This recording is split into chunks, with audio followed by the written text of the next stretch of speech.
আছেন? আশা করি আপনারা সবাই ভালো আছেন। এই মুহূর্তে আমি আরেকটা ঘাট ফেরির ভিতরে আছি। কাজীর হাজার যাওয়ার উদ্দেশ্য এখনই রওনা দিতেছি। যদি কেউ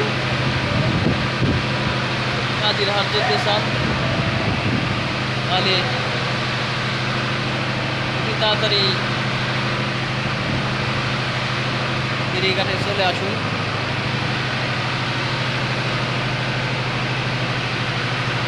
অল্প কিছুক্ষণের মধ্যেই ফেরি ছেড়ে দেবে। দেখেন অনেক যাত্রী এসেছে দূর দূরান্ত থেকে পার হওয়ার উদ্দেশ্যে।